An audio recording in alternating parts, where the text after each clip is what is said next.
So we're supposed to be reading the Shomne Prakim, and it starts like this. There was another copy of it here. Sorry. Yeah. Oh, you want more drink? I can bring you. So I need some. Okay. If you want to drink, yeah, I should get you. I've never seen none of that. I have to send Avi Levy a picture for film.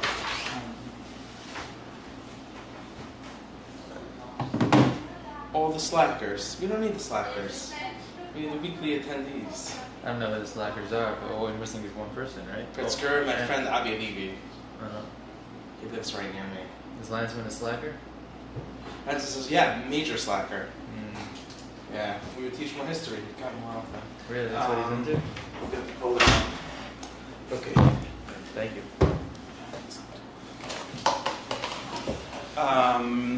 Yeah, so the story is like this. We discussed that there's Prakim, which is about how to become a good person, which then you become a prophet. So you need to have some basic knowledge of how to become a good person, how to become a Lowy, which is the goal. And therefore, he's going to do this, okay? So that's the Rambam. Become a Lowy. The Rambam identified the goal, the perfect human being with the Lowy. We discussed this a little bit. And therefore, it turns into the same thing. Becoming a Lowy and becoming the perfect human being, which is what everyone should want to do anyways, are the same thing. And therefore, we should try to learn Masechet Ksubos, because it says that Chassidus, which is Prakim, Mevil Derech HaKodesh.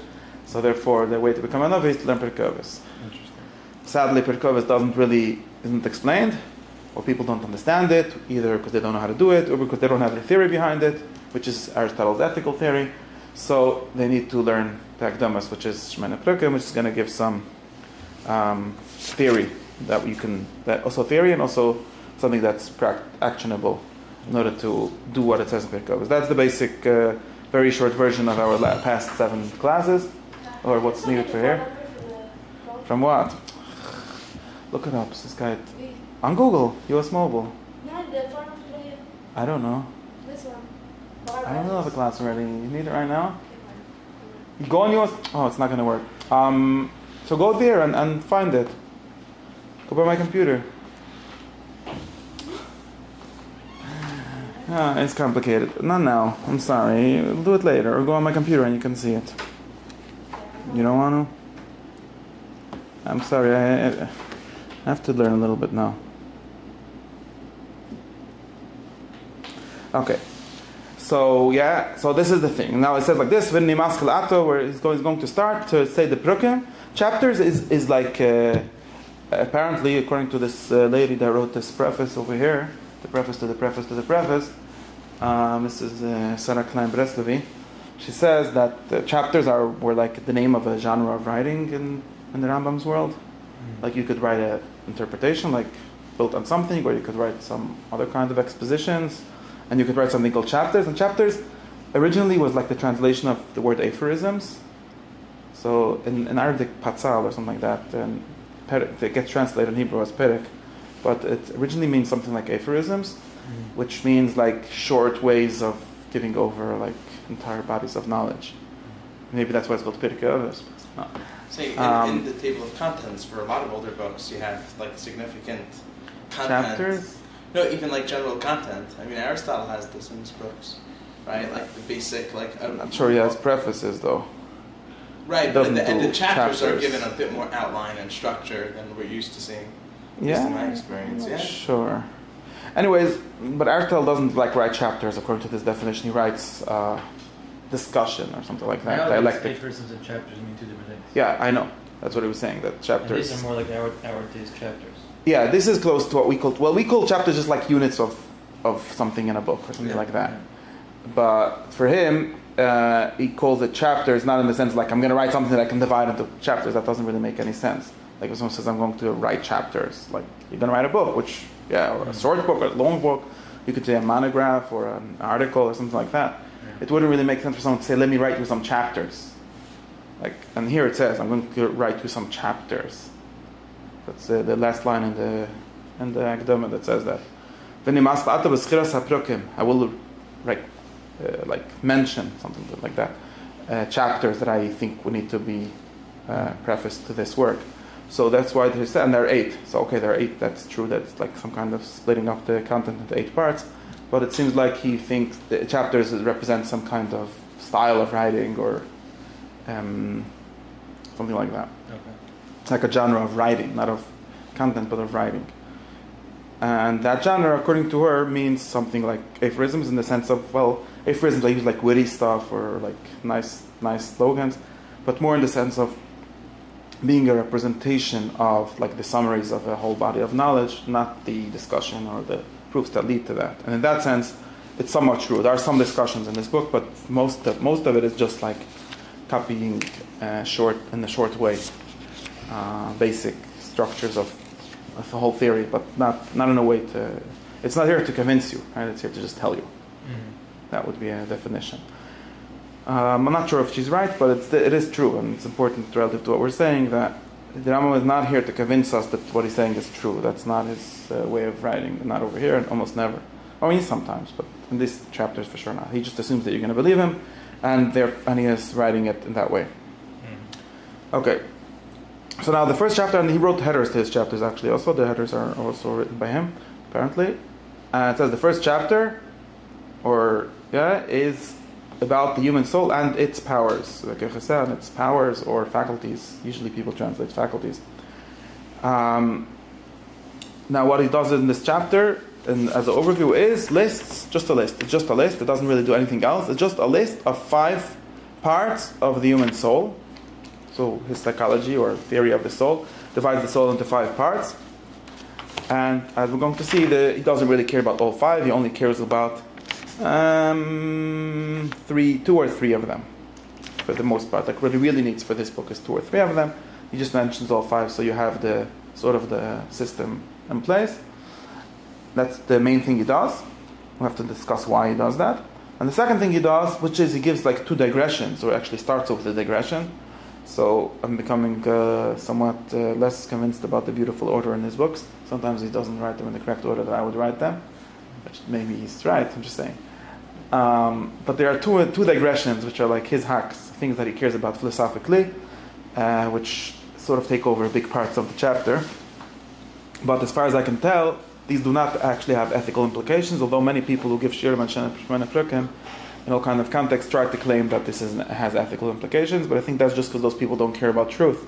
So they can't understand why someone would give a shir in ethics and, by the way, tell you something that's true, that he cares about. But if you care about things, just don't have it wrong, so what? And of course, everything somehow makes a difference ethically, but like, come on. Then I think that he's just giving it to that so you don't make the mistake.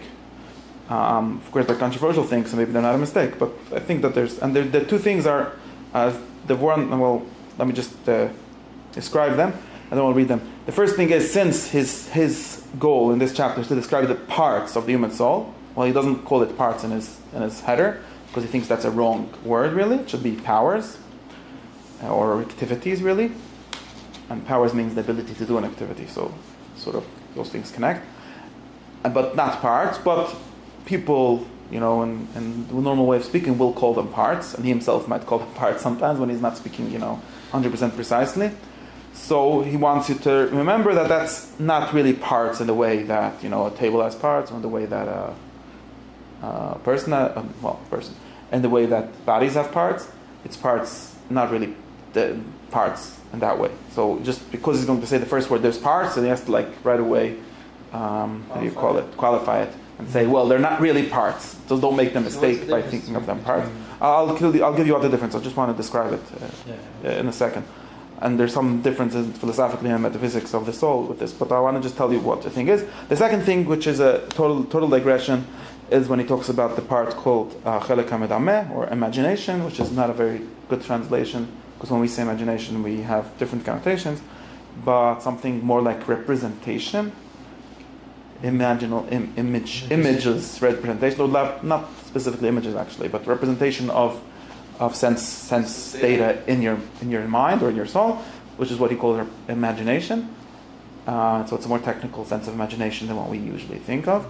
And then he gets into a fight with some people called medabrim, mitkalmim, which are specific Muslim philosophers who said that everything you can imagine must be able to exist also, must be possible to exist. and he gets into a fight with them and says that they're wrong. And there's a famous quote here that you can't imagine a ship flying in the air because that would be impossible. And many people have imagined it and found something called airplanes, which are basically that. But that's all total digression, and there's no reason why you. I mean, again, you could claim that there's an ethical imperative in that, but that's not why. He definitely is not saying it because of that. It's just him getting stuck on a word and like reminding himself that he's mad at someone because of this, and getting into a fight. So those are the two digressions. But in general, this chapter his goal is actually to give us the parts of the soul, or don't call them parts, the powers or activities of the soul.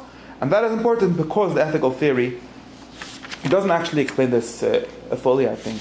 But the theory of ethics, it's important for the theory of ethics. Well, he actually says something else. It's important for the theory of ethics to know the soul and its parts. Okay, and that's really the thing we should try to understand. And he's going to say it, so let me read a little bit. Okay, or you could read it for me. Is it helpful in the sense that it helps us establish parameters for what the scope of human goodness is? He's going to tell you. He's going to give you a way of saying it, and then we'll think. Like as inferred from what the soul is, like to. I would say that he doesn't actually say that. I would want him to say that. Yeah. Maybe that's behind this. Yeah. Okay, so you wanna read the first two paragraphs, and then I'll try to. Human soul is one. And has different functions.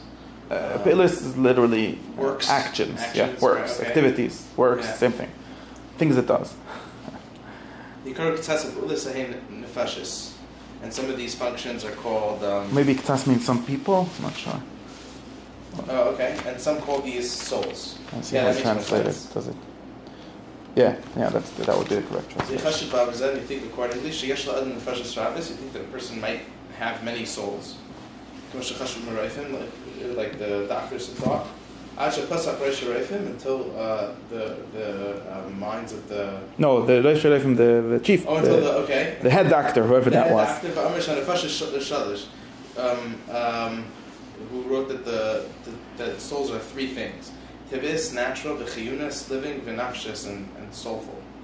Good translation? I guess. Okay. I can't think of a better one. And sometimes they're called powers and parts. Ashi Yamar, until it was said, Chalke HaNefesh, that the parts of the soul. V'zeh Hashem yishtamshu by philosophy harbe, and this idea of parts of the soul was... This word, this name, literally, this word, this term. This term, right? Many philosophers had dealt with. Use that word. Yeah,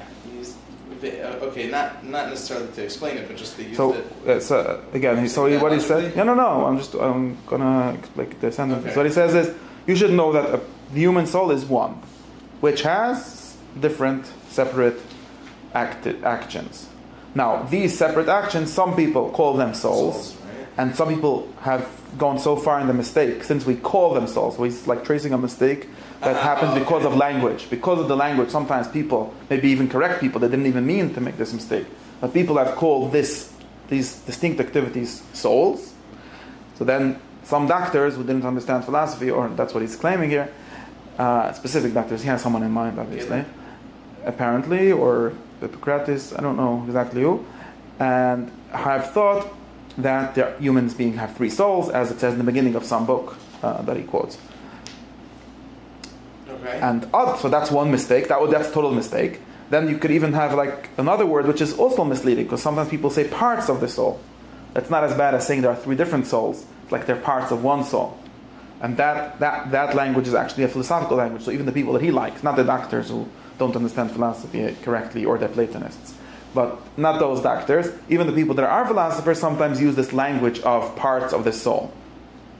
Right? But don't think that means that the soul has parts. There's only one. So what's really the difference between three souls and one soul with three parts? You have to figure out if there's any difference between that. Between if there's one soul, three parts, or three souls? Yeah. He claims that there's one soul with three activities, not one soul with three parts. So both someone like the doctors who say there's three souls are totally mistaken, and even someone that say there's one soul and three parts is also mistaken.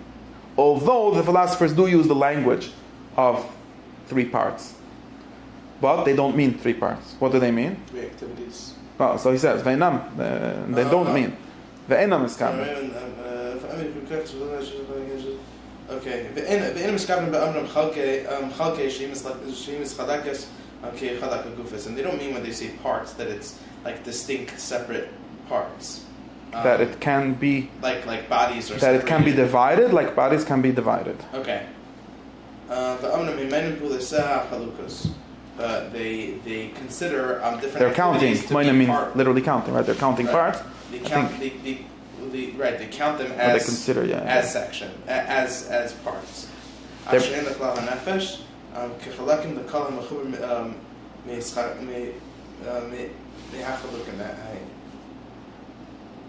Okay, so what it says is their count. So if you see a philosopher, so someone that we don't think that he's making a mistake himself, using the language parts of the soul, he does not mean, so now the word parts obviously can mean a lot of things.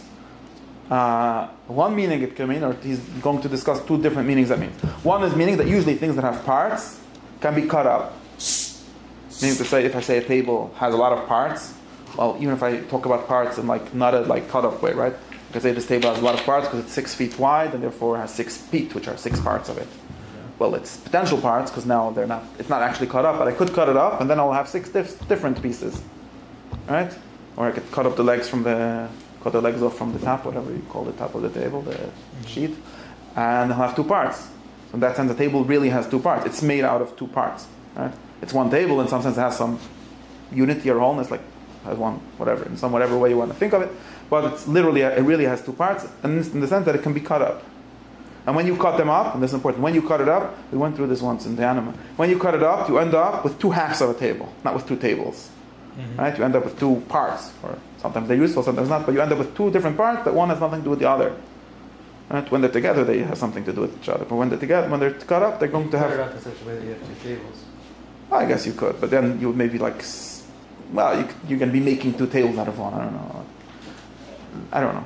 Yeah, but they're going to be okay. But they're going to be totally distinct. That's the more important thing, I think. They're going to be totally distinct things. Yeah. Okay. And I was saying that because of a different thought, but it's going. They're going to be two. They're really no. It's fine. Let's keep one thing. If you cut it up, you're going to end up with 2 parts. That's why we say technically that all bodies are divisible. Well, we can argue with like the atomists if they're divisible infinitely or not. Aristotle thinks they're infinitely divisible, but because it doesn't believe in atomic theory, meaning there's no end to cutting things up. But that's like sort of a side note. Point is, a body, at least one that has more than 2 atoms, whatever the minimum thing of an atom is, whatever. Not what we call atoms, obviously, can still be divided, so they're not that. But in any case, if it can be cut up, so it has parts. And those parts are distinct. They're distinct because you can cut them up and each will be different. Right? Now he claims that when the people say that the soul has parts, they don't mean that. Because the human soul, although it has parts in a different sense of doing a bunch of different things, like for example, it both eats or causes whatever eating is, and thinks, or both plays and jumps, all kind of different things that human souls do. Basically everything that human life is we say souls do it. So it's not, that's another thing. But, so they're doing different things, but that doesn't mean that you can cut it up. In other words, you can't take the soul, so to speak, whether you're thinking of it as a physical, basically if you're thinking this, you're thinking of it as a physical thing, you can't cut it in half and end up with one half being the running part and the other one half being the dancing part. That's like a nice example actually, because if you think of like, they're both done with whatever soul is doing the legs, but they're 2 different things. You can say like there's a parrot or like a talent or some kind of power or of dancing, and there's different power which is of walking, but you can't cut them up. It's impossible. I mean, you can have a person that has only one, a whole person, or a whole leg thing that only does how to dance. Well, no, that only knows how to walk and doesn't know how to dance. I don't think you can have the opposite. But in any case, but you can't really have you can't cut these things up in a physical, like in the same sense that we can cut up any piece of body, right? You can split them in your head. They're different things. You could think of them differently. You could study them differently. There are aspects of bodies that can't be divided, though. Like you can't take the smell out of something but leave the taste intact, right? I don't know. I wonder. Well, Firstly, maybe those are. I don't know if bodies have smell and taste in what sense. Okay, maybe color is a bad example. I don't You can't know. take the color of the pizza out of the pizza. Well, that's for a different reason. Firstly, you could have the color of pizza without pizza. You could like paint it on a wall. Yeah, right. The color of the pizza can be taken over the pizza because it's a color of a pizza. It's not a thing. It's not a substance. So it's not doesn't even exist to begin with. We call it an accident. It doesn't exist to begin with because it's the color of a pizza. You can't have that without a pizza. But you could have the pizza without the color. It's the property of the. Yeah. Okay, and I guess you could have the taste of pizza without pizza too. Yeah, if you like have it somewhere separately. Okay. I don't know. Well, I just want to describe what he's saying. We have to. No, it's a good question, but I have to think of. The point is that when we say something has parts that can be cut up, we can mean a lot of different things. What he specifically means is that you could take a body like a piece of wood, or even the body of a person. You could cut his hands in two, right? But the soul you can't cut into, right? In the sense of you can't.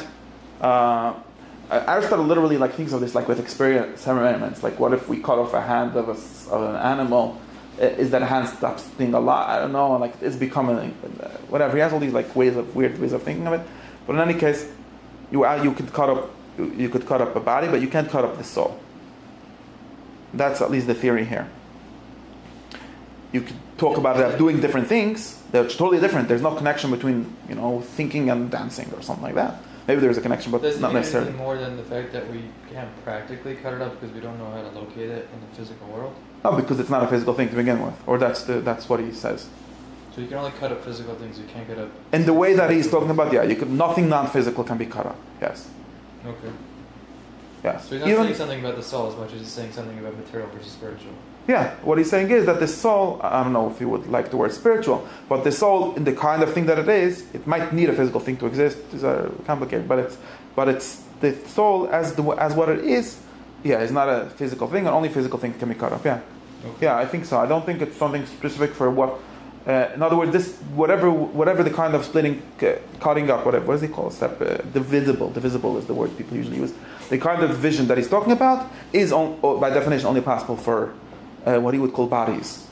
I don't know if the word physical is more broad than, but what he calls bodies, we usually call physical things, or things that have extension and things like that. Mm-hmm. Only bodies can be cut up. Yes, and anything that's not a body cannot be cut up. Of course, we might think maybe it could. For example, if the I think time can be cut up, right? In some sense. In your imagination. The time doesn't exist according to Aristotle. Okay. No, but I mean, let's say you can divide a day into two parts. Yeah, beside but it's a physical. That's what's the physical. I mean, you can divide it in your head. You could also divide this in your head. Division in your head. We're thinking about division in the thing, not in your head. It exists in your head, not in the physical. It exists not necessarily only in your head, yeah. but it doesn't, according to him. Like, soon we can talk about if he's right. It doesn't only exist in your head. The soul means It's a metaphysical space. Soul means the form of life, or the livingness. Whenever you say the word soul, you could say the aliveness of something, which is going to take away the weird word soul that nobody knows what it is. The aliveness of things, you might need things to be alive. Like, maybe there's no, according to Plato, or if there's two different, right? There's two different questions. You can talk about the question of, is the soul separable? Right? Can we have a soul without any body? Yeah, that is one question.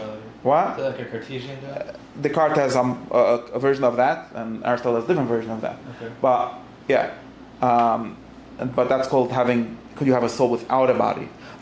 Most of the things he's talking about here, at least according to Aristotle, for most of the time, can't actually exist without a body. So we're not talking about being able to have a soul. Maybe a soul is something about a body in some sense.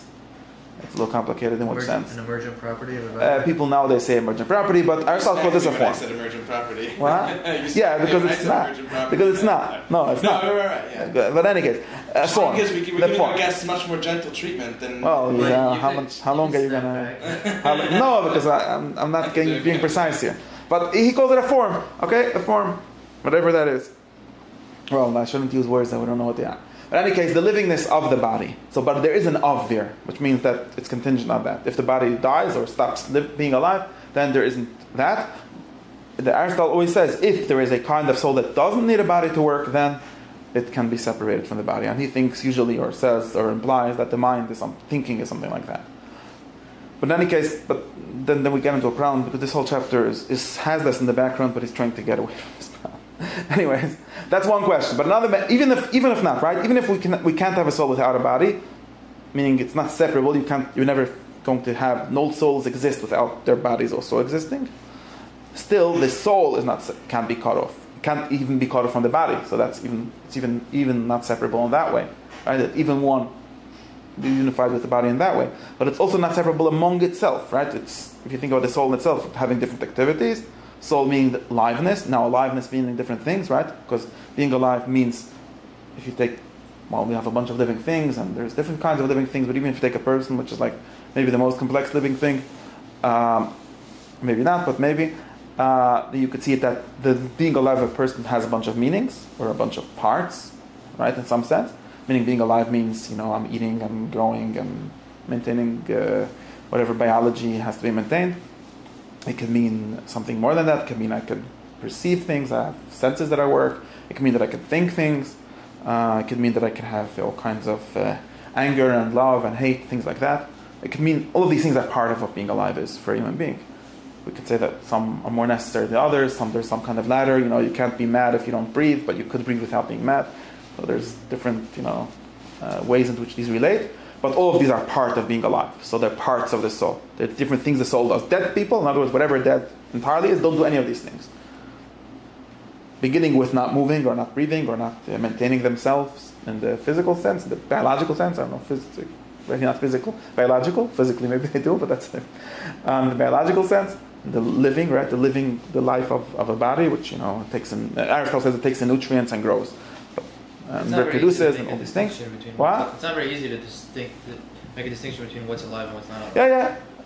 Okay. He says something that maintains itself in a more that's, I know. Let's say that. Something that maintains itself by a certain process of feeding itself. Okay, let's say something like that. If you say that, it's a definition at least. Is it a fuzzy definition? Are there things that we're not sure about? Okay, say it. Yeah. But at least that we know what we're talking about. So then you could say the universe is alive. Yeah, absolutely. You could say that. No problem.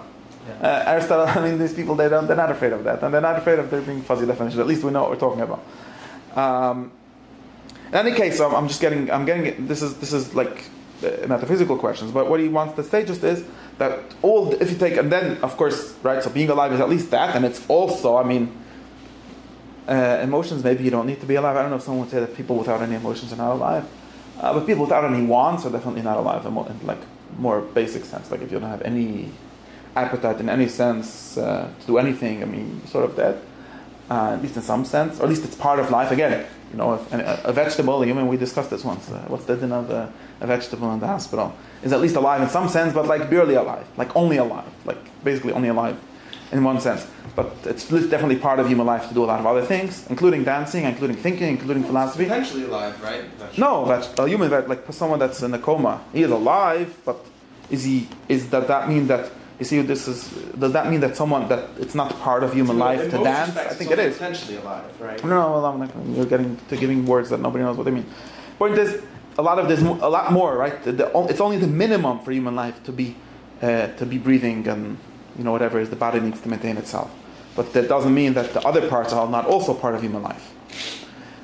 And they're also lives, and that's why if you take the word life and they replace it with the word soul, well, then you would end up saying, so there's a lot of things that human soul does, or a lot of souls, we need most faculties to be in place, or at least synthetically substituted in order for even the basic stuff to happen, right? Okay, we discussed, but that said. In any case, I just want to make the point that there's a lot of things that are called human life, a lot of different things that are part of being alive, even if not all of them are necessary for each other, and sometimes we can have one without the other, and some of them can't have without the other, and there's like some kind of pyramid, right? You need to first breathe for the lower, so-called lower parts, and we call them lower just because of this. Lower means more basic, doesn't mean worse, right? Lower, in the sense you first need to breathe, and then you need to have, some, let's say, what we call psychological workings, and then you maybe, if you're psychologically healthy, you could even think. So maybe that's why thinking is the highest, because it needs everything else. In some sense, the higher things are the most needy ones. Yeah. Right. The most derived. The least basic, like the high, right? But maybe they're the point. But point is, all these things. But he's not getting into that whole hierarchy sort of here. What he's just saying is that all these are different things. It's a very different kind of thing to think as it is to be angry. And it's a very different thing to be angry than to breathe. And all of these things are ascribed to one human soul, according to him. Now you could have a different theory. Because of these things being so different, this is why people, it's not crazy. I mean, he pretends that they're crazy. But the people that go around saying there's more than one human soul are not crazy. Their motivation is precisely this. That human living is so much different, so many different things. And they even, not only do they do different, they also sometimes conflict, right? Well, do you want, my body just wants to eat, and people say that, and then my soul wants to drink, do something else. I don't know, have a conversation, I don't know. Yeah, we have conflicting motivations all the time. Right. So what's going on? So, we're going to get to the motivation. I mean, he talks about this a tiny bit. It's sort of what we call motivation, is only where the different things conflict. But if you think about it, these things conflict because there's entire systems or there's entire parts of life which are different. Yeah. So if you would solve the problem at the sort of motivation level, you wouldn't actually solve the contradictions.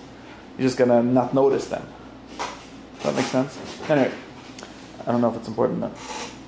When you say I want different things, okay, but I want to be healthy, for example, and I also want to, know things. I also want to, what else do I want? You want to eat a lot of cake. Yeah, enjoy myself, something like that. Want to have pleasure, and also want to not have cake because I want to be healthy. Yeah. We also want different things in different proximities from our decisions, right? Yeah, you wait. But now this that maybe that's the solution to how they can be different. But the fact that I want all these things, when we say we want all these things, that's already making the conflict easier because it's saying, okay, I mean not easier, but simplifying it. Because there's something called wanting, it's one thing, but it wants different things. But if you think about it more broadly, you'll say, well, wanting to eat, there's the whole system in your body, your whole part of your soul, or system in the body, or the whole part of life, which is eating and being healthy. And then there's also pleasure is something, I don't know, it wasn't just made up by my wanting. I want it because it's part of the soul, or somehow wants pleasure. Now, there's a conflict here. It can be solved. You can say, well, the real pleasure is only if you eat healthy food. You can try to solve it, but you need to put an effort to solve that. So it seems, and the same thing anger. I don't know, Plato, which is the source of the three souls theory here. Triumvirate, right? Yeah, in the Republic, Plato said people want three things. People want pleasure, anger, and honor. Or that's the three souls. Pleasure, anger, and honor? Yeah. Interesting.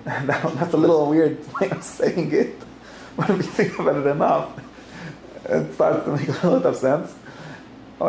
Is the third one honor? Well, the end of the third one needs to be God. Yeah, pride, honor, glory. You can have nicer words. Actually, really the third one has to be something like knowing or and so on. But what am I saying? These are very conflicting things, and they're all real things. You can't we have to figure out what's going on.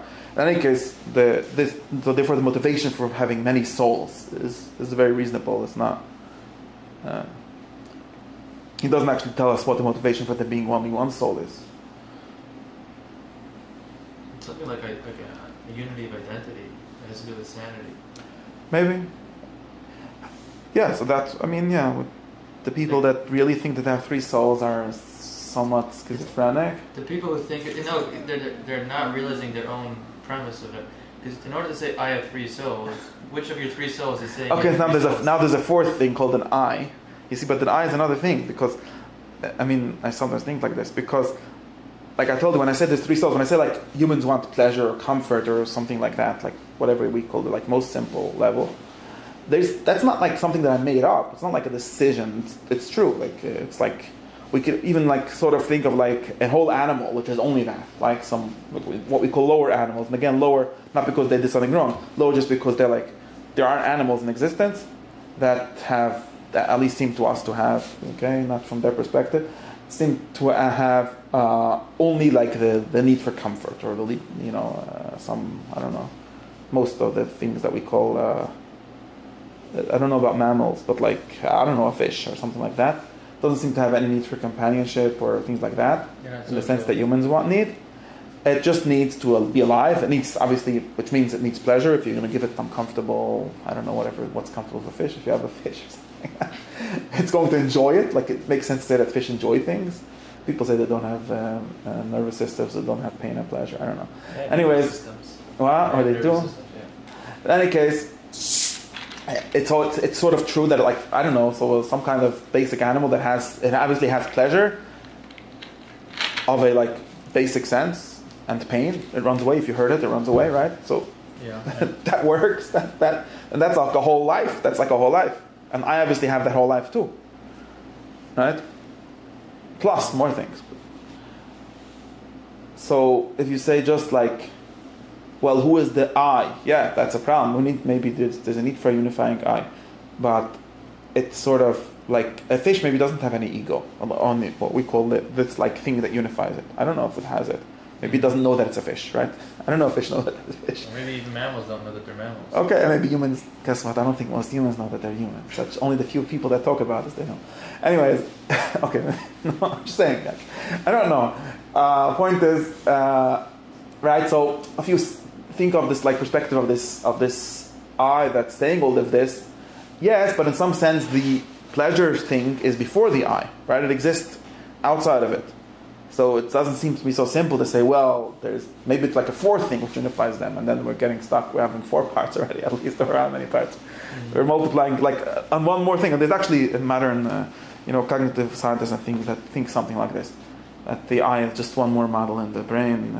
There's people that send such theories, and that does this great work of making us sane. But that doesn't mean that that's the most basic thing. Maybe it's just one more thing that like ties things together. Yeah, that's pretty reasonable. Yeah, it's a theory, but his theory is not that, right? His theory is that there's really one thing that does a bunch of different things. Okay. At least that's what he's trying to get at. He's obviously not post-Darwinian. No. Well, yeah, but it's questionable if that makes such a difference. But in any case, that's another, we can't, I don't know how to talk about that. I can barely say what he says. So let's try what he says. In any case, what he definitely thinks is that there's one soul which does a bunch of different things. What he gets out of this, I told you. I understand like I don't think the motivation is this I think the motivation is something like the ability to talk about the human soul. For example, if we talk about something like the soul going to Gan Eden or something like that, or the soul being good, it starts to become very weird when you start cutting up this soul into a bunch of parts. And if you read a more Platonic view of this, which does literally like to say there are many parts of your soul, they literally start and which one goes to the afterlife? Is that similar to the way the Kabbalists divide the soul? Yeah. I mean, again, there are some of them that think like this. There's no. Well, I meant the four, like the nefesh. In some of them, yeah. Sometimes they have, in other words, for this nafkamina, if you take this definition of separation, could we cut it up and have two of them, two different parts, or not? Yeah, definitely. Some Kabbalists definitely think, which is some Platonists, definitely think that you could have one without the other. They can even be in different spaces, and I can have my nefesh here and my ruach there, and who knows which one is talking to you now. Oh, they're actually in space. Okay. They actually do think that, for example, when you die, they don't all go to the same place. Your nefesh, is basically what they call this. Your Aristotelian soul stays right here, and that's why Aristotle thought that the soul doesn't go anywhere, because his part of the soul actually doesn't, or what he was talking about. But besides that, there's more parts, and they do other things. So they definitely do believe. And actually, I think that this is one of the things that the Rambam later, when he talks about this a little more, this is one of the things that he doesn't like. Because this means like my animal part of my soul can go become maybe it's literally an animal and it's running around somewhere now. Or maybe it was less than an animal and we have transmigration, kol gilim, and things like that. He's trying to run away from that. He thinks that that's messed up. But I think for the most part, it makes it very hard to talk about a human, like you say, like you're going to become a better person. Well, no, there's a bunch of parts that are going to be better, and some of them are going to He does want to keep the unity of the person, but without denying that there are obviously different things, and that's going to be important. If we want to do ethics, we have to deal with each part separately. We're going to have to learn about how to sort of fix or sort of complete each part separately. But what we are completing, the object, the substance, the thing we're talking about the whole time, is the one human soul. And And then it makes sense to talk about like perfection of the human instead of talking about perfection of like one part and another part. And if it's like, are there mikabelim that things get very complicated because this is also a problem. Like you have to somehow account for this problem, right? Do they really think that like sometimes they say this? I wonder. Some people, I guess, really think this, and some people will not be happy with you. Someone saying, "Well, yeah, but this part of my soul isn't anyways having an afterlife, so why do I care about it?" It becomes a stable problem. Or it's only having some kind of limited, weird afterlife, which is like whatever. It's complicated. I'm just it's a general question. To what degree is like the interdependency of certain activities? At what point does that establish unity, or is that just a separate? Yeah, there's another thing he says later, which is again, and actually, it's like what we spoke about before, that in order to think, you need to eat. There's one more, right? There's one more. He also thinks the opposite, that actually humans need to think in order to eat. Usually, that's the opposite. Yeah, it goes both ways. It goes up and down, right? Meaning, is his rejection. That's what he says later. Is his rejection of parts on the basis of interdependence? It's connect. I think these two things are connected. If you go to the next page, you'll see him saying that when he talks about the human soul, he's talking about the human soul, not about animal soul. Although animals and humans do the same thing, for the value of that doing the same thing, right? They both eat and reproduce in the same exact way. I mean, maybe in some different way, but they're doing the same thing. By moving in ways that plants don't, right? They're doing, but they're doing, right? But animals and humans are doing the same thing, and humans also do something that plants do, which is take in nutrition and grow. And maybe they have a different mechanism, but what difference does that make? But he does think that doesn't mean that they're the same soul. So they're the same, that they're doing the same thing. So 1 second, yeah. So am I understanding the maybe a part of the disagreement boiling down to whether or not if we establish enough identity between human beings taking in nutrition and plants taking in nutrition, we have to consider nutrition an independent part. Yes. Without the other higher faculties. Yes. If the human nutrition neutralizing or whatever thing is a thing in itself, can exist by itself in exactly that way. Or if it can be cut off, then not only can it be cut up, it actually does cut up, because we actually have all these animals that are basically doing that. Yeah, right. Okay. Yeah. Right. And since he believes that of course it's the same, but since his solution is something different, his solution is there's one soul who does different activities. So the soul obviously is not defined by its activities here, right? There's something called a soul. But this is really what you need in order for this to make any sense, right?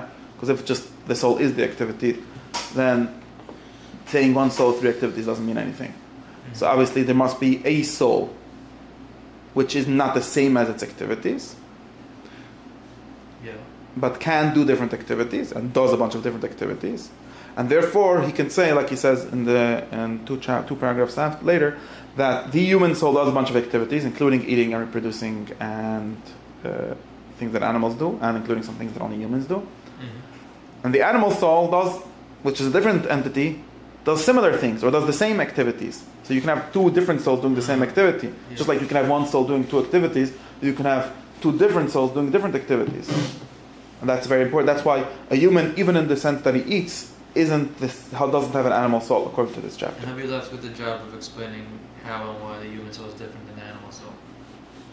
See, but the counter argument. Yeah, it's a different thing. How it's different, because I think it's different mostly because there's also other things, and since those other things are not, that's tricky.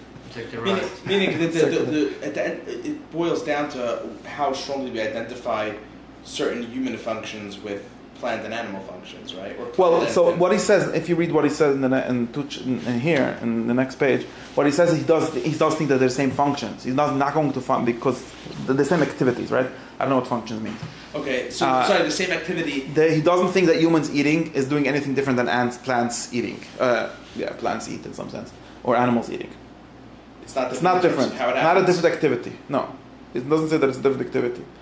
So what's the counter argument to this? I mean, the reason to establish that these. Actually, what he says is that it's the same effect but a different cause. Okay, but this is arguing with the idea that human beings and plants, those activities. I'm saying they're both the same activity, We share the activity with the plant, but not the thing that does the activity. Right. So, and what would be the counter argument to this? Well, if the soul is just the activity, then it doesn't make any sense. What do you mean if the soul is just the activity? What does it mean that there's a thing? I mean, what does it mean that there's a thing that does the activity, but it's not the activity itself? You first need a reason to think this whole thing, right? I see humans eating, I see plants eating, so I deduce that there's something that's eating in the humans, something doing with it. We call that a soul, and there's also something in the plants eating. We call that a soul of the plant. Yeah. Okay, that makes sense. I get the proof, right? It's eating, so there's do we mean that we can separate the eating out of the thing? No. Whatever the eating, which is, we can think of it distinctly, right? He doesn't actually think that we can have the eating without the matter eating, right? Without the physical eating. But we can think of the eating separately than the matter that makes up the process of eating, right? We can think of the concept or the form of the process of this story. Right? We can abstract eating from the actual event. We can abstract eating or eating and growing, the whole story of eating. We can abstract that with our mind from the pieces of meat doing the eating and being eaten. Yeah. Because you don't actually see eating with your eyes. You see that with your mind, right? We see pieces of matter going into the mouth, and then some part of them going out, and some part of them turning into the animal and so on. But we don't see the process, the connection between all these things, the causal process. Well, you could actually divide.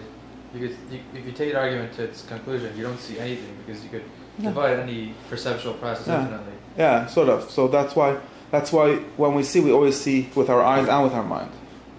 Yeah, you can say that. It's true. Now the seeing part of in other words, with our soul and with our body. Yeah, fair enough. So of course we don't see anything. We always see things. I mean, I think that he doesn't entirely see it like this. This is a more modern the only idea of, let's say, the fact that a human being is the one eating. Wait. But first, it only proves interaction and cooperation between the parts of the soul, not necessarily the unity of it. Right? Wait. I'm confused. What we're saying first, we just finished saying that the eating as a thing, like we call the form of the nutritive soul, that is something that you can see with your mind, but we can't. It doesn't mean that doesn't mean you could. Now you could think of it without any animal in front of you, but you can't. Doesn't mean that it can exist. We're not going to go fly to some heaven and find eating just by itself. Yeah. That doesn't really even make sense. I mean, it might make sense if you think about it differently. If you think like some kind of battery, like a power that eats, maybe you can find the battery without the thing that's doing it. But if you think of it as just the eating, the form of eating, then you can't. It doesn't really make sense. Thinking about moving the forest and a count to the number 9 or something? Maybe you do. No, wait. It's more a meaning than a form, even. You don't actually... No, the utility of the term. Okay. And this is how we have to get. Utility to the term, definitely. Yeah. So he thinks of it. He thinks of it as something that exists in the thing. You could, but I'm just trying to describe this thing. Now, if you want to ask, we want to see why then this thing, this eating, he does seem to. This is why it's a little problematic. He does want to have the. So when you see that, when we see, so there's something causing the eating, so to speak. It's not, because that's the thing. It's not the important thing here, and this is accepted by everyone that follows the Aristotelian way of thinking of the soul. They don't think of this soul thing as just a descriptive thing. In other words, it's not an inert thing. It's actually the cause. So it's active. It does the eating. Because it has to explain the doing of the eating. And you can't just have, the eating is explained by... It definitely is eating through some parts, right? But I'm talking about what it is. It can't have the eating is explained by this seeming to us like an eating, or we can conceptualize it as an eating and growing and so on. There has to be something that actually does that. Sure. So that's why this or explains the actual happening of that. That's why this thing that we call a form is an active thing. It's actually the causal explanation or the cause of the eating that's going on. Because there is eating going on besides in reality, not in our heads. I mean, if you want, you could deny this, but it's a normal way of thinking that there is, growing by eating, you say, not only eating, because eating is just one step of the process. Metabolism maybe is a You better could word. say, yeah, but metabolism is really like putting in like a whole biological story that what it means. Maybe something more than maybe, I don't know. He calls it nutrition. That's his word, which means taking something in and making something out of it, something like that. Maybe that's, I don't know. So metabolism just has the next level takes is energy. Energy in, energy out. That's what metabolism is. Okay, something like that. Now that thing, that process or that happening, it's an anti-reductionist theory. Like you can't reduce it to the things, the inert things that it's made out of, because there's also the process, not just the parts. Right. Yeah. And the process is a real thing. It's not like something we're imposing on it. Not like my mind sees it as a process. No, it's really happening. Like the thing is really growing. It's really eating and growing. Yeah. So there's like a whole bigger than the parts here. There's some happening, active happening. Now you could call it whatever you want, but even if you say it's an emergent thing, then it's still something doing something, not something that I'm making up in my head. Right. But my question is why. And it's also not the problem with emergent properties. I don't know what emergent properties mean right now. I know what I'm saying right now. That what he's thinking of the form, although it needs the matter to exist, it still causes it to have that form. Yeah, but my only question on that is that it does absorb the question of meaning we're absorbing a lot into the agency of the soul, quote unquote. Yeah, it has agency. It's one. It's sort of right, but that agency could be an agency that causes a part to do something, just like it causes your hand to lift the food. Yeah, it causes everything. All of this whole story. It causes specifically the. I'm saying I don't think anyone who believes that the soul has parts don't believe that those parts are dynamic and can motivate other parts to do different things, right? My question is only why the assumption of like a total unity instead of a unity of three parts. Right. Wait, I don't know. But first, I want to explain how it's even possible to say what he says. If it's true what he says, that's another question. What I want to get is that if we understand this doer, it's like the doer. The soul is the doer of this whole process of this thing, and now, which sort of means that there is an agent. Yeah, you continue to. I think the word agent is correct. An agent responsible for the living of the living thing. Now, this agent doesn't boil down to just what it's doing, because otherwise it wouldn't explain anything. It needs to be something that it's explaining the doing. You can't just explain something by its description. That's not an explanation. That's not a cause. Right. What it's doing something in accordance with some. It's doing. It is eating. It is living. Right. It is life living. Yeah, and in this particular case, yeah, absolutely. It is life living. Now, this somewhat at least allows us to say that there can be different things doing the doing. We sort of like don't know what it is. In other words, from knowing what it does, we don't know what it is. We know that there is an is, right, but we don't know what it is. Yeah. Now, we might have other indications to find out what it is, but from just knowing what it does, that doesn't tell us yet what it is. We just know that there is something doing the eating. Yeah. Our formulation of the Humean maxim is going to be you can't derive is from. Wait.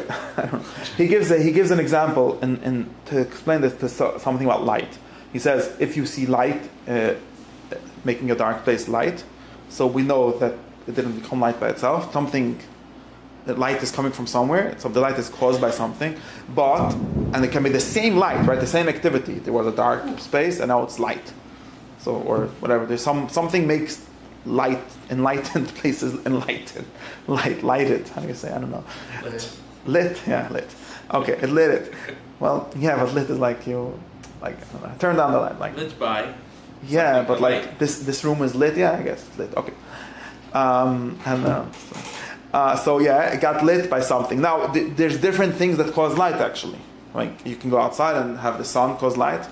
That would be one cause of light. There, right? Yeah. Or you can have. I'm just trying to get at what the point of the example would be. Or you can have a bulb, LED bulb causing light, or you can have a different kind of bulb causing light, or you can have some kind of magic causing light. You can have a bunch of different causes of light. So just that we see light and we know that the light didn't happen by itself. It's caused by something, and it's one thing. There's not different kinds of light. Assuming we can generalize at least. Assuming that these are not different kinds of light. The activity of being lit is one thing. It's the same kind of thing. But one place being lit by the moon and one by the sun and one by a candle have different causes for their being lit. Right, illumination doesn't tell you the illuminator. In the sense of, well, in which sense is this? I mean, if the sun is doing one, like the sun and the light and my LED bulb and my candle and the stars, all these things, they're doing the same activity, although they're different things. Yeah, it's the same speculation he's doing. He's not saying that. Well, I'm just making it possible. It's just making. I first have to get it to be possible before we prove that it's like that. Okay. Right? I'm trying to understand what it means for the same activity to be done by different things. I've never understood entirely why, like, I mean, what does it mean that I tell you that the sun and the moon are different causes of light? Well, the moon's not a great example. Oh, yeah, okay. It's a secondary cause, or whatever. Okay, the sun and a light, yeah, and a bulb. I mean, if light is one thing, well, we would probably say something like must be some kind of process that causes, the things, whatever constitutes light, to I was thinking that there's like a substance of light that's assumed. Okay, so let's say whatever it is. Yeah. Not to get too mad somehow, about it, but they're both emitting photons, right? Right, or you could say something, whatever you want to think light it is, and then those light things, they can be made by different processes. I don't know. Sure. Why is it? What is? Yeah, I mean. That's what it sounds like. Right. Obviously, the sun has some machine or some ability to create photons, and so does the LED bulb. Are they the same process? No, not necessarily. They must ultimately be the same thing. So I'm not really getting what does it mean for the same thing to be done by different causes.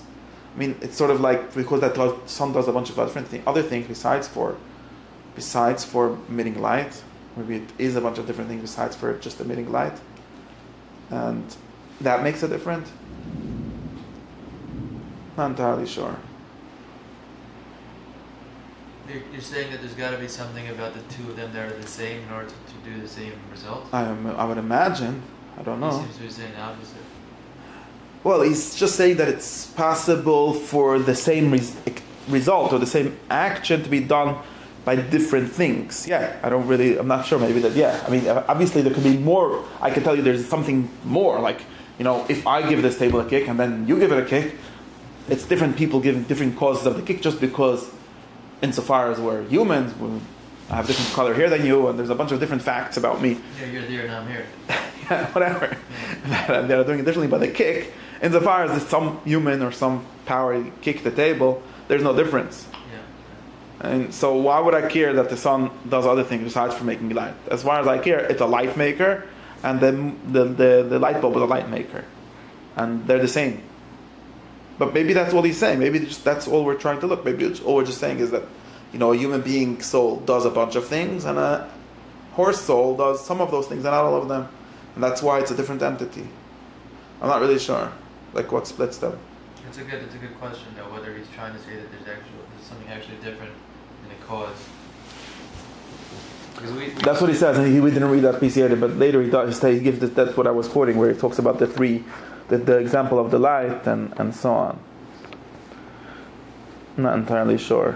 Because we generally assume a chain of cause and effect, which necessitates that the cause is ultimately the same in some way. Yeah, everyone assumes that. I mean, otherwise, it could like totally different things that just different, and totally different thing that just does different effect. It's hard for us to imagine, but I could see that maybe he had felt that.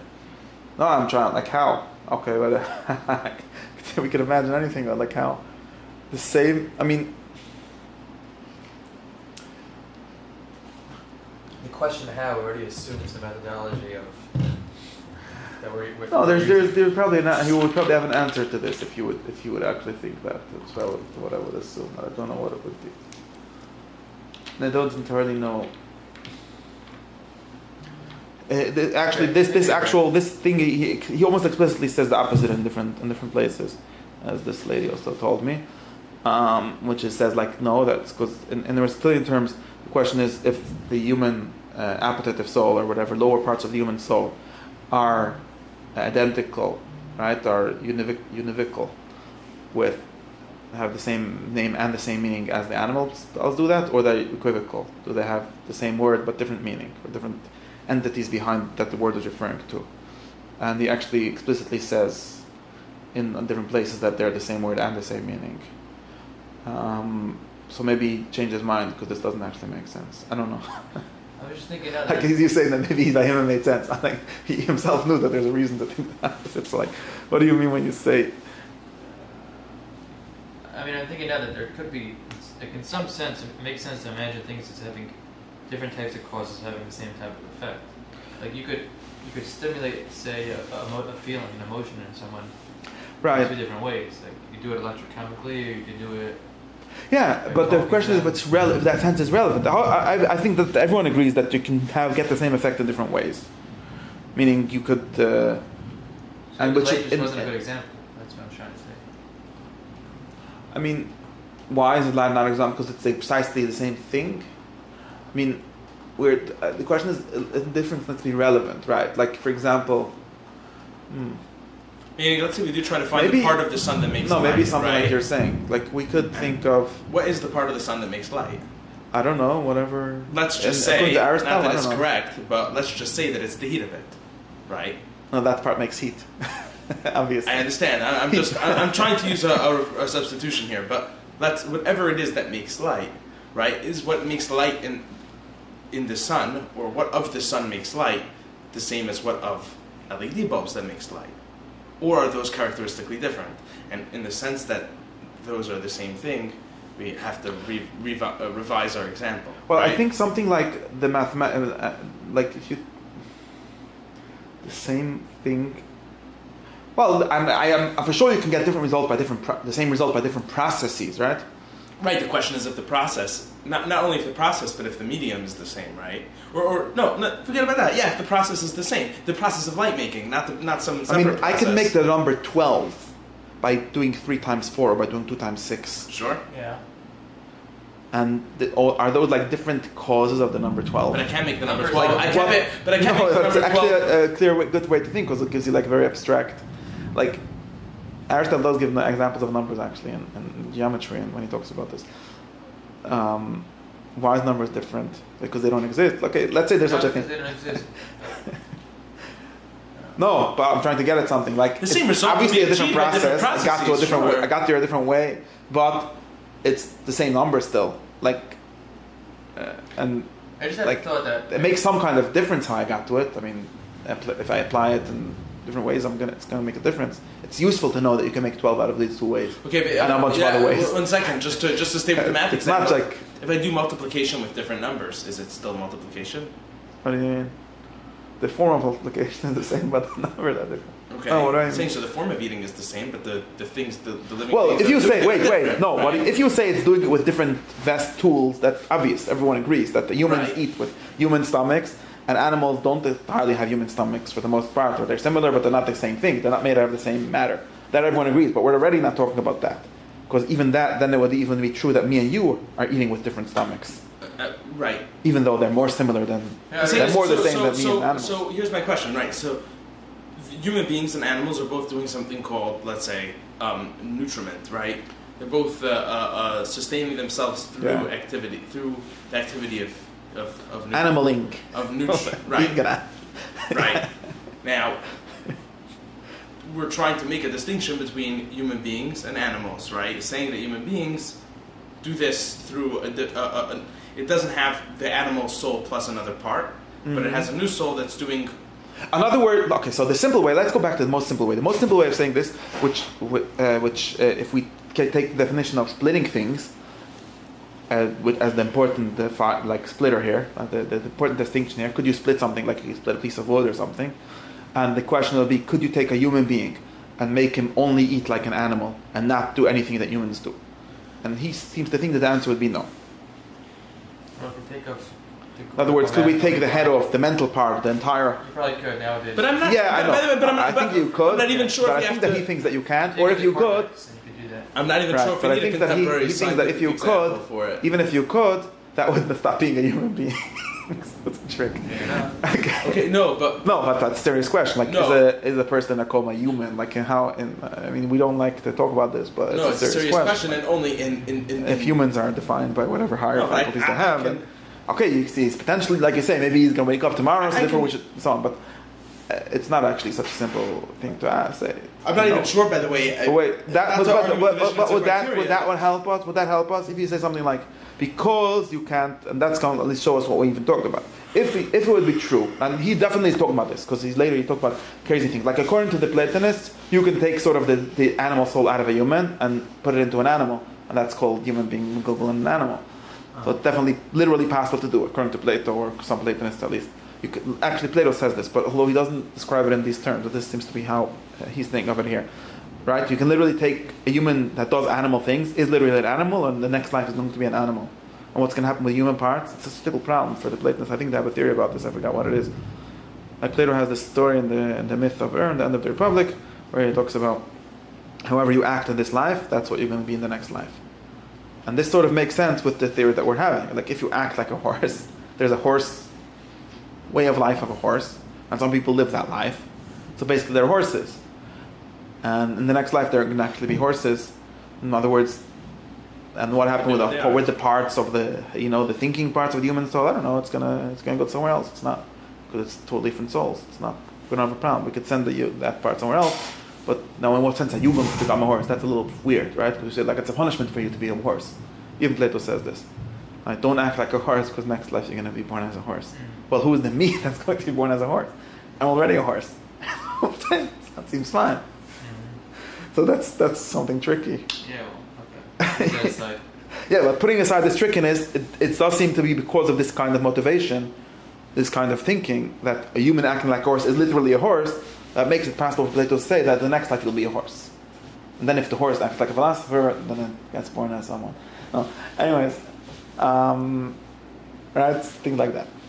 That makes sense. And Aristotle here is saying that doesn't make sense. Or the Rambam. And he thinks that doesn't make sense. Why? Because he doesn't actually believe that it's possible to split these things up. So in one direction, it's definitely not possible, right? In other words, we can't take the higher parts without the lower parts, right? But is this totally reduced? That's why we call them higher parts. It's not reduced to a practical divisibility question. Yeah, it is. Not practical, metaphysical. Even theoretically, it can't be done.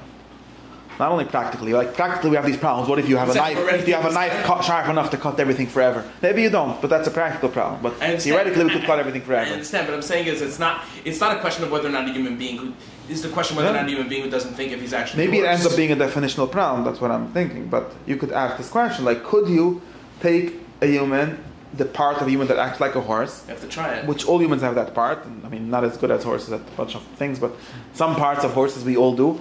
And could we make it into a horse? And I think Aristotle's motivation here is that that's like absurd, because I think because it's too abstract for it. Like it's too much imposing theories on reality. Obviously, humans are humans and horses are horses. Well, the Tana position is made very simple. Some humans act like horses. They deserve to be horses the next. I understand the ethical. No, I mean the metaphysical thing is if it's not divisible, then no, he thinks that it is divisible. Obviously, okay. You can cut these things up, and you could cut it up in your mind and in reality. In your mind, everyone agrees that you can cut it up, right? We could talk about the horsiness of humans and about the the eagleness, and basically every animal has some kind of human attribute that we associate with it. At least I don't know if they really. We were talking about before about whether two different things can cause one effect. Yeah. And I was thinking about the light situation, and since we're already looking at light as photons, you could look at the photons as the effect. Right. You could push it back. So two different things cause the photons. Mm-hmm. Yeah, I agree with that. Photons is not the cause of light, but they are light. So what makes light? Who knows? I think the problem of two things causing one effect is really a problem about the limits of our knowledge. Once you get to that point where you don't know anymore the cause, then you could have two causes for one effect. And then when you figure out the cause, you're basically figuring out how they're the same. Well, if you have two causes for one effect, then I'm going to ask you why. I'm going to ask you for the cause of two causes that do the same effect, or the same specific one, or the same kind of one. Well, specific. The same No, that doesn't make sense because there's two reasons for the same type. One of them is superfluous, right? For the same type of effect. Yeah. well, you obviously can have that in some sense, right? Like me and you being humans, we're different causes for similar things that we do. But if you abstract enough, you generalize enough. Right, then it turns into the same. Yeah. Question is if we can generalize it without turning it to the same.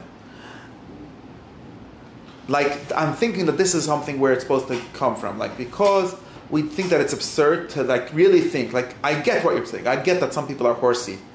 Fair. But that doesn't actually make them into horse. Like, come on. Don't fly so far with your philosophy. At the end of the day, a human is a thing that looks like this. It does a bunch of horse stuff. It does a bunch of non-horse stuff. It does a bunch of angel stuff. Who knows what it does? God stuff. Does all kind of stuff. That doesn't give you permission to cut it up. And maybe Aristotle has this kind of motivation always, where he's like, where he doesn't like when people take their abstractions too far. We're like, yeah, I get it. A person is half God and half animal. Don't really make that. But you have to remember the primary data. The primary data is a person. And okay, I agree with you. He does sometimes God stuff and sometimes animal stuff. But you really think that now we can cut them up and have the God one place and the animal in another place? That doesn't make any sense. So your human is something, all of these things together. And he like has very much like this primary way of like centering the like real animals that we see. Like I see horses, I know what they are. They're a thing and they have a horse soul that does that. I see they do a bunch of things, all of them. And I see humans that do a bunch of things. That's a human soul.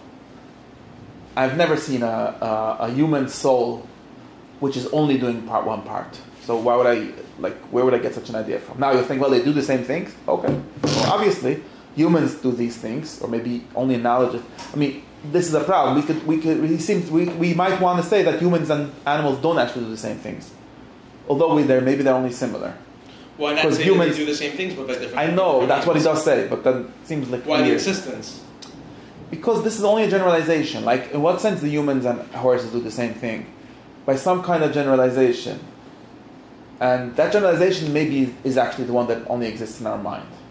And that's fine. Everyone agrees that we can split these things in our mind. But then that doesn't exist in reality. Because in reality, I'll tell you why. Because in reality, there's actually, like Aristotle says, in reality there are lower forms of life that don't do higher things, right? Right? There's ants that only move around and don't do anything else or whatever. But so there's no thinkers. Well, there actually are. That's not a proof, because that's just telling me the conditional aspect of it. Right, but that at least shows that if it's only splittable one way, that's a little weird. Not at all. I mean, tables, obviously, you can split them whichever way you want. Is it weird that we never have the 50th floor of the building without the 49th? Yeah. It means that the 51st floor is not a thing. You can never have it. You can't. You can't take it off and still stay the 51st floor. Right. That doesn't mean that it's going to become the first floor very quickly. Agreed. Yeah, I agree. That just means that you can't have exactly. Now, but can you have the 49th floor without a 50th one? Yeah, obviously you could. Right, okay. But that's literally that. No, but that's the animal itself, right? And what way would that be? Like, okay, maybe it is. That is an animal, and we have things like we have horses, but we have humans, and you can't have the horse shall be human. We never found it without a human. Right. Just like we never found the 50th floor without a 49th. No, but the human. It's the opposite. Yeah, but we did find 49 without 50. 100%. All that tells me is that the lower parts of the soul are conditional on the higher parts of the soul are conditional on the lower one. Right. Not that it's integrated. Now this. Well, not that it's one thing. But only that we are trying to think of lower souls, which is it's true. a little weird to have two things that we can never split in reality, because one of them is going to disappear at least. But it's still a thing for that basically means but that's another way. That's another way of saying. That's another way of saying that there is no society at 51st floors. There's no such soul. Like there isn't such a metaphysical type in the world. Well, of a soul independent of. There are obviously buildings with all kinds of numbers of floors. Right? There's a type of 50 level buildings and 51 level and 75 level and so on. But there is no 75th level. Right, but this is the insistence that the 49th floor is 49th level. Of 50th and not a 49th floor. No, forget about that one. Just let's think only about one direction. What I need to get at is that when you see a 50 floor building, you can't actually separate in reality, right? Because you can't, so therefore you're not seeing a 49 plus one floor building, because that doesn't exist. You could do it in your head. You could do this math in your head, obviously, but you can't do it in I reality. don't even think I need such a complicated So example. metaphysically, the building is a thing that has 50 floors, and all of it is, because that's exactly what we're saying. It can't be cut up, so all of it is. If it can't be cut up, then all of it is. I mean, you could even like try to find like this thing, very right, simply. where we try to find this integration. I say, well, the first floor has to be strong enough to hold the 50th floor and things like that. But even without that, it's not actually this building, right? This is like the machlokas that they're having. This 50 floors, so many. This three-story house. Right? Can I knock off the top story? You could knock off the top story. Okay. Of course, you could. Okay. But you can't. But then you won't have Two out of 3-story building. No. Right, A then second story of 3 you buildings. won't even have the third floor anymore. You will only have you will not be left. It's very weird. Right, but what I'm happened? trying to say is that it's How come if I knock off the left side of the building from the right side, I end up with a left side and a right side? But when I knock off the top of the building, I don't end up with the top and a bottom. I end up with two bottoms. But this is like saying that this is like saying that the 4 wheels of the car are actually 1 wheel. Sort of, yeah. It's like saying that the 4 wheels of the car are actually Okay, one so I end wheel. up with two parts. Yeah. Well, they stop being left and right in some sense. I don't understand this. No, Imagine if I can do that. Yeah. I'm going to play the push the mensch story here. I'm just saying it's like That's this. true. This idea But of the the bricks, soul. I end up with a bunch of bricks. This How does idea it of- relate to his position? I don't know. How do we get here to the 49th and the 50th? It's very. So I'm trying to go back to the beginning. If we understand the soul as being quote unquote modular, right, with different parts of it doing different functions, and those, I'm still struggling to understand how interdependency necessarily implies absolute unity of these parts, especially if these two functions are so similar. What we talk, I don't know what you mean by absolute unity. One kind of unity it definitely doesn't have. They're different in thought. We can think of them separately. I agree. Okay. I agree. So I that mean kind of that it absolute is unity one doesn't thing. have. It being one thing, if we define that by not being able to be caught up into two things, each of which should be the thing that we're thinking of, right? Because that's the condition. Only if the insistence of division is top if we down. apply this test, no. This is the test, right? The test, or what we mean. Like, you could mean a bunch of things. What I mean is this test. Could I cut something up? And if I have something, right? I mean, in some sense, like we talk about form and matter in this way, right? You could have we could think of the roundness of that can and the pinkness separately. Yeah. We might even be able to see them sometimes separately, because there's some round things that are not pink and some things that are not round. But of the one of this can, we can think of them separately. But and we could also cut them up, maybe. No, you can't cut the form out of the matter. So right, so we can't cut right. No. So color the roundness. Sorry, I said the color. I shouldn't say the color. The roundness and the whatever it's made out of, the aluminum of the can, we can think of them separately. We can have a whole material science course that talks about aluminum and the kind of aluminum you need to make such a can and everything. And we can have a whole course about geometry, just about the shapes and abstract, the roundness and all kind of properties of that.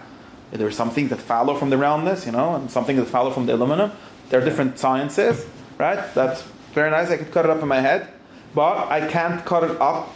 I can't cut it up in reality and end up with those two things. I could actually cut it up and end up with one of them. I'm probably going to end up with aluminum without the roundness. Yeah. Right? And so there's a one-way. There's a one-way dependency. If you do a chemical reaction that could change your aluminum to gold, and you'll have some alchemy. Yeah, but there'll be the roundness of something else. Okay, maybe. No, it'll be the roundness of the can still. Well, I would keep the geometry without keeping the... I mean, why is the chemical reaction interesting? I might as well just replace the can with a different can. Not do that. Because you're just thinking of a fancy way of replacing it without moving it or something like that, but that doesn't make a difference. I could also replace it with a different can that's made out of glass. This is the ship. This is the ship to Troy, right? What if I replace? No, it's not going to be that form. Again, it's not going to be that form. More piece by piece. Right, said that. But it's not, if I still have the form of the not can gonna- when I'm finished, right? Yeah, but of a different one. Assuming that makes a difference. I'm not sure. When did it Why do become a you different think can? I don't know. No, I'm just trying to say that explain my test. If you could cut something up and end up with both of them, then this thing is cuttable, divisible. It's two things. If you can't cut it up and end up with two of them, and it's not two things. That's all I'm saying. If you got, but that doesn't mean that you're going to destroy both. My test isn't if you cut it up and you lose both of them. Even if you cut it up and you lose one of them, Yeah. that means these are not two separate things. These are the same thing. I'm probing my mind. They're one thing. And if I have three things, counterexamples for this. and if I have three things, right, one of which I could if they have three things, right? Like meaning two different of these things, right? Four things, each of which can't be cut up. They can each do a bunch of different things. The horses can do horse things and plant things. Men can do plant things plus horse things plus men things. Yeah. Or human things, right? And it's a different kind of unity. none of these, but this is the kind of unity we're thinking of. None of these can be cut up into their parts. You can't cut either the horse into horse and vegetable. You could cut it off the horse and remain with vegetable possibly, but not the other way around. Right? Maybe unless you're going to have like a virtual, like the people that think they're going to upload their mind into a computer, then you're going to be left only with information without the matter or something like that. But assuming that you can do that, right? Assuming you can do that. So you can do that either for the horse or for the human. So that's another way of saying that whatever it is to be a horse, a living one, and whatever it is to be a human are totally different. Although there are some parts of them that are doing the same thing, that some of the same activities. And therefore we end up saying that it's true that they're the same activities. I don't even need them to be a different process or a different matter, but they're done by something else. Because there's, at least in this sense, not in any more sense than that. In the sense that you can't have the something doing the planting, the vegetating in the horse separate from the, or the opposite. I can't have the moving of the horse separate from the vegetating of the horse, which means that they're the same. There's something called horse besides for these both things, or made up of these both things, whatever it is. Maybe it doesn't have to be besides for the both things. It's just be made up of them, but it's still not the same as the one that the people. Because again, in order to be the same, you need to be able to have them separately somewhere. If it would, so right? You're asking a question on when you're saying that the horse and the human are two separate agents, and you're saying I think I'm trying to explain that they are. If all that it takes, all that it means to not be a separate agent is that we can't have them separately, right? Can't have only human sheba human, and only horse sheba horse, and so on. Is this that just as a general that question? Just means that this is a theory. You can disagree with this, but for this meaning, I think it's true. If that's all we mean, by its own criteria. Yeah, and that's the best way of kind of successful. How else? Someone else's criteria. I agree, but I'm saying is, I'm trying to understand the counterposition to this. Then, right? The counterposition is always going to say that the criteria is irrelevant. Who cares if you could cut it up? Got it. That's the bottom of the argument. I mean, in other words, that's why I'm not sure. Like I told you, this lady says that it's a contradiction. That Rambam here says that it's different, and other places he says different.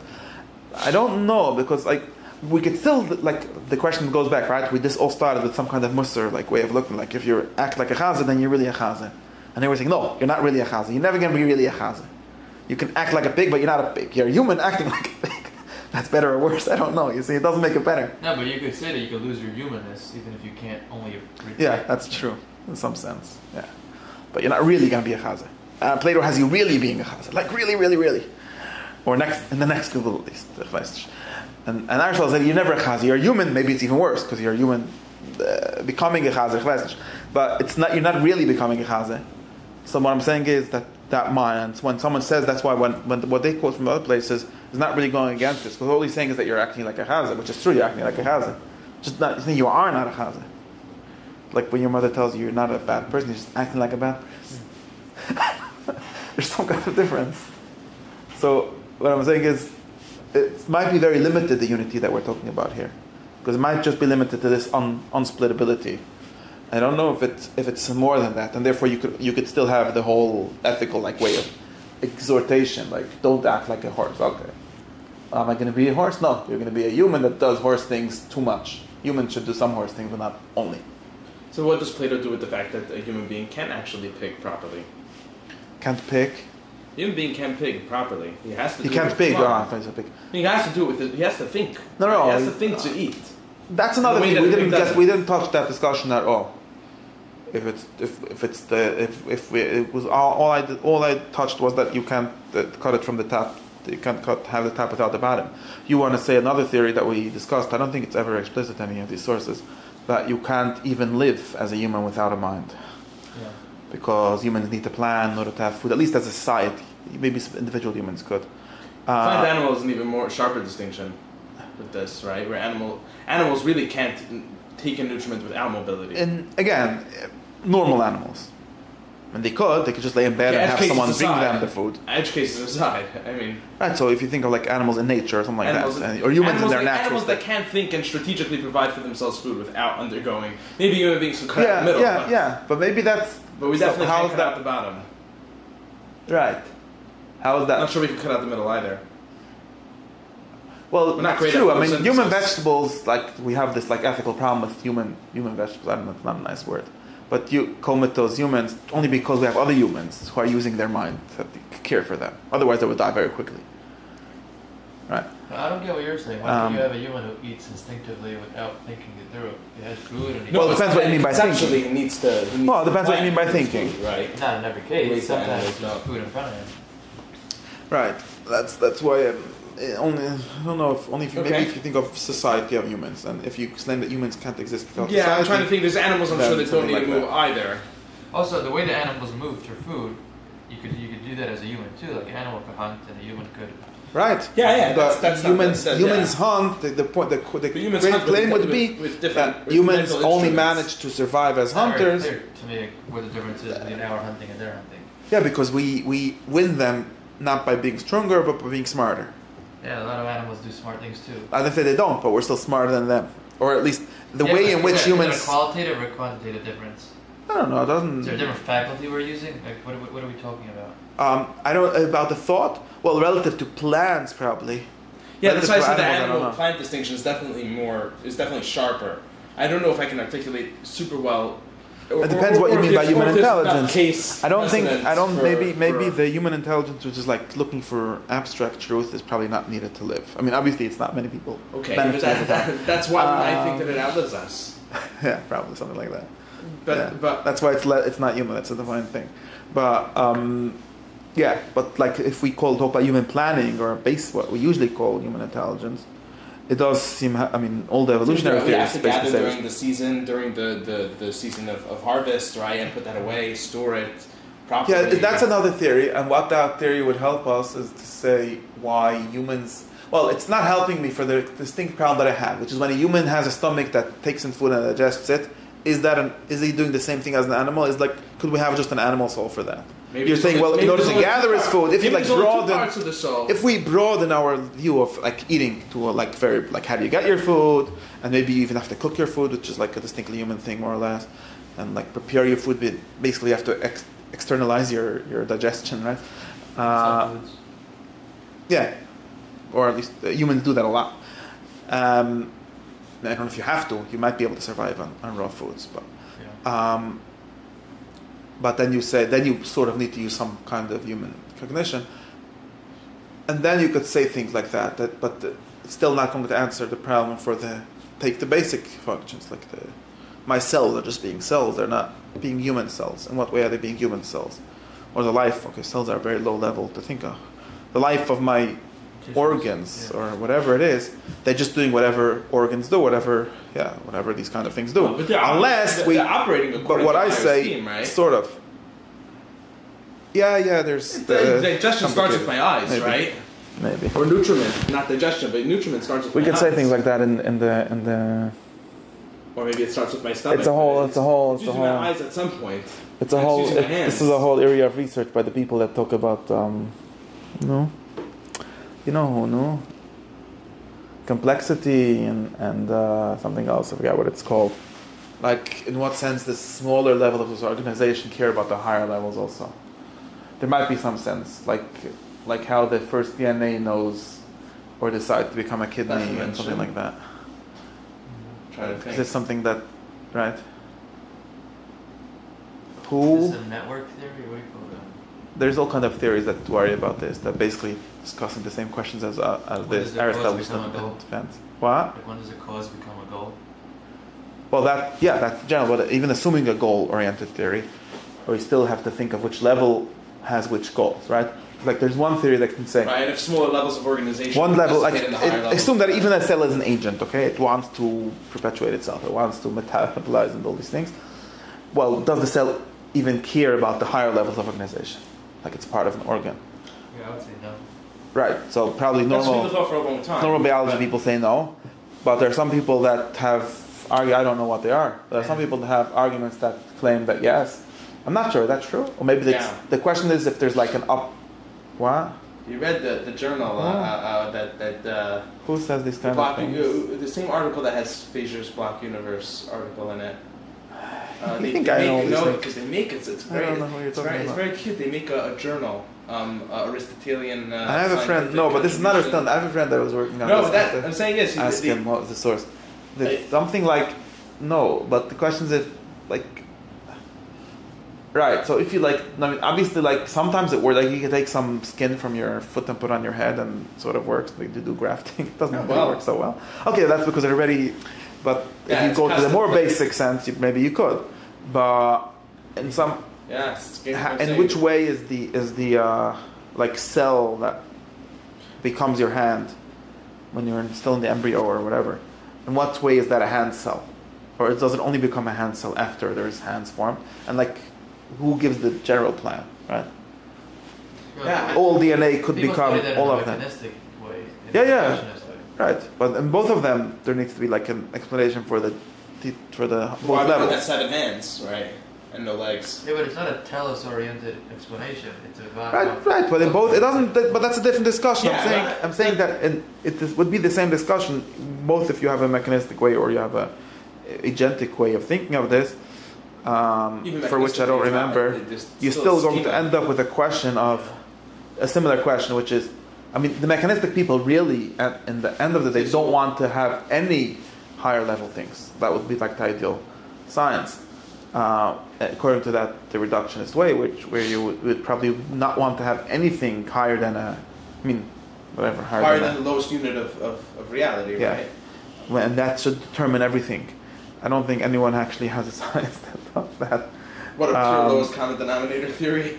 No, like people always say it's just too complex, so we need higher level theories for humans or things like that. Like, theoretically, the theory would be that there should be, according to what I'm saying also, you see, this is crazy.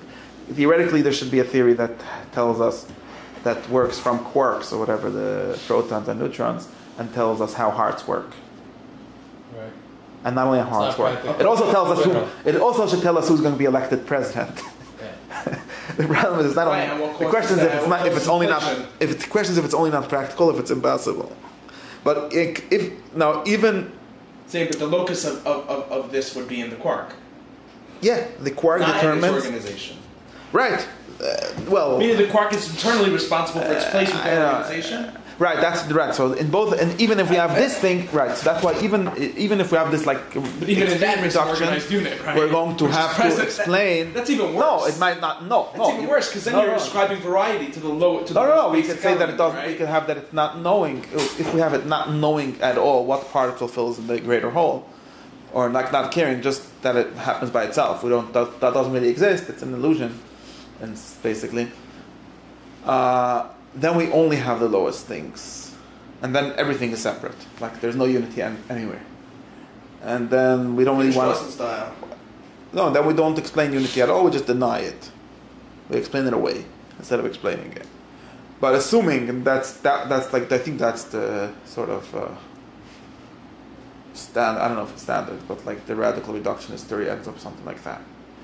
But assuming, basically like Epicurus already said a long time ago, but assuming that there is an explanation for any unity or any level of organization higher than whatever the most basic thing is, which is not organized exactly, infinity of infinities, everything is many, then we could still have top-down or bottom-up theories, right? We could still say, the lowest part in the system knows what its place in the system is, or like, I don't know, knows is a weird word, right? I mean, to say it makes a difference.